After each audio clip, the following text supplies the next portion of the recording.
Mardi 18 avril 2023, Craignez Dieu et donnez-lui gloire. nous vous accueillons de nouveau sur votre chaîne L'Aventure dans la Parole. Vous êtes peut-être en voiture, Dans le train, à la campagne au bord de l'eau, ou encore chez vous. Nous souhaitons que Dieu nous accorde espérance, grâce et sagesse dans la révélation de Christ dans le livre de l'Apocalypse en ce jour. le texte à mémoriser que nous vous invitons à dire avec nous se trouve dans Apocalypse chapitre 14, le verset 12. C'est ici la persévérance des saints qui gardent les commandements de Dieu et la foi de Jésus. Nous vous invitons à le redire avec nous, Apocalypse chapitre 14, le verset 12. C'est ici la persévérance des saints qui gardent les commandements de Dieu et la foi de Jésus. Dieu a-t-il tout fait pour sauver l'humanité? Dans le jugement, nos bonnes actions sont-elles importantes ou non? Notre reconnaissance de ce que Jésus a fait et continuera à faire, a-t-elle une importance dans notre engagement à le servir? Les réflexions de cette semaine nous aident à répondre à ces questions et aujourd'hui, nous le ferons avec la séquence Mener une vie centrée sur Dieu. à une époque de consommation intense où les valeurs séculières ont fait du moi le centre de l'attention. L'appel du ciel est de se détourner de la tyrannie de l'égocentrisme et de l'esclavage, de l'importance exagérée de soi et de placer Dieu au centre de nos vies. Pour certains, l'argent est le centre de leur vie. Pour d'autres, c'est le plaisir ou le pouvoir, Pour d'autres encore, c'est le sport. la musique ou le divertissement. Le message d'Apocalypse est un appel claironnant à craindre, respecter et honorer Dieu comme le véritable centre de notre vie. Lisons ensemble Matthieu chapitre 6, le verset 33, Colossiens 3, versets 1 et 2, et Hébreux chapitre 12, le verset 1 et 2. Et nous répondrons à la question suivante. Que disent ces passages sur la nécessité de faire de Dieu le véritable centre de notre vie? Nous lisons Matthieu chapitre 6, le verset 33. Cherchez premièrement le royaume et la justice de Dieu, et toutes ces choses vous seront données par-dessus. Colossiens 3, versets 1 et 2. Si donc vous êtes ressuscités avec Christ, cherchez les choses d'en haut, où Christ est assis à la droite de Dieu. Affectionnez-vous aux choses d'en haut, et non à celles qui sont sur la terre. Hébreux chapitre 12, versets 1 à 2. Nous donc aussi, puisque nous sommes environnés d'une si grande nuée de témoins, rejetons tout fardeau et le péché qui nous enveloppe si facilement, et courons avec persévérance dans la carrière qui nous est ouverte, ayant les regards sur Jésus, le chef et le consommateur de la foi qui, en vue de la joie qui lui était réservée, a souffert la croix, méprisé l'ignominie, et s'est assis à la droite du trône de Dieu. Après lecture de ces différents textes, Matthieu 6, verset 33, Colossiens 3, versets 1 et 2, et Hébreux 12, versets 1 et 2, nous répondons à notre question.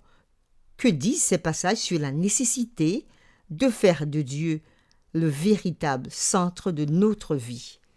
Tous ces textes parlent de l'esprit des croyants et sa gestion.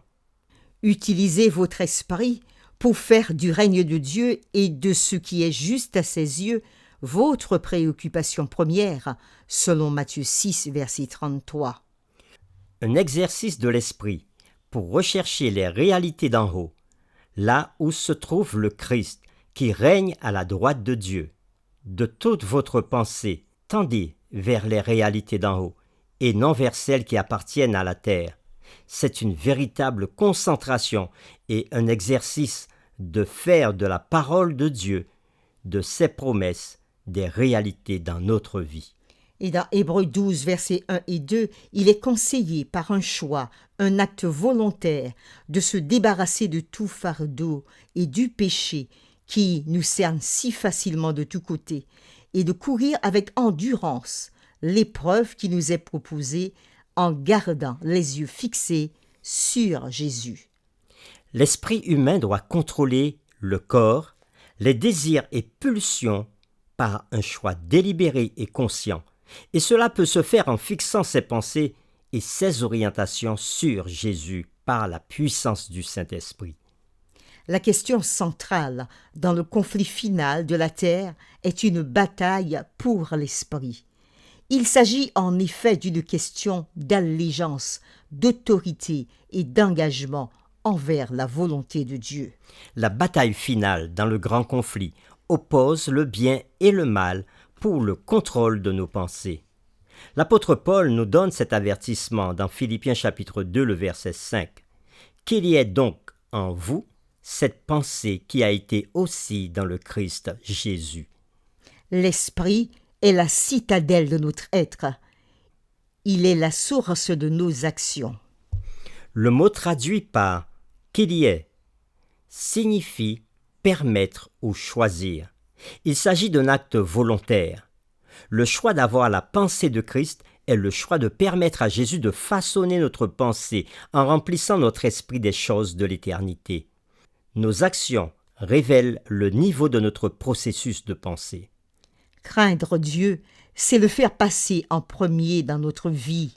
Pensez à quel point il est facile, en effet, de contrôler ses pensées, du moins lorsque vous êtes conscient de devoir les contrôler. Souvent, le problème est que, à moins que nous ne fassions un effort conscient pour nous concentrer sur les bonnes choses, les choses d'en haut et non sur les choses de la terre, notre esprit, aussi déchu et pécheur soit-il, tendra naturellement vers les choses de base, les choses du monde.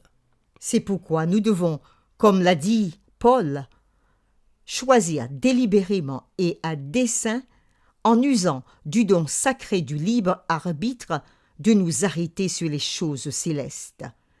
Vas-y. Et il dit dans Philippiens chapitre 4, le verset 8, « Au reste, frères, que tout ce qui est vrai, tout ce qui est honorable, tout ce qui est juste, tout ce qui est pur, tout ce qui est aimable, tout ce qui mérite l'approbation, ce qui est vertueux et digne de louange, soit l'objet de vos pensées. » Pour terminer, réfléchissons à cette question.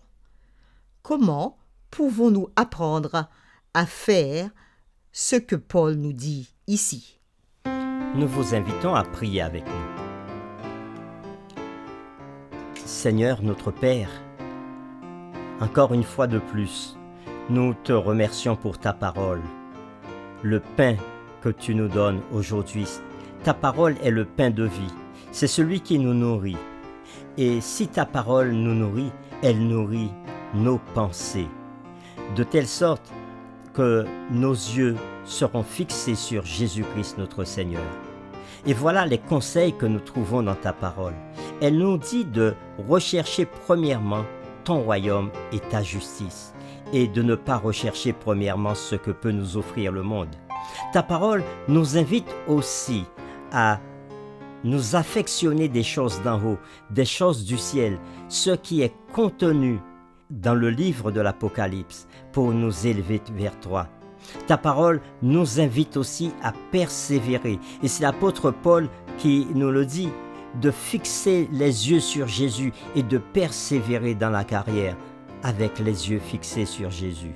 Oh oui, nous savons que si nos yeux sont fixés sur Jésus, alors rien ne pourra nous détourner de toi et de ta parole.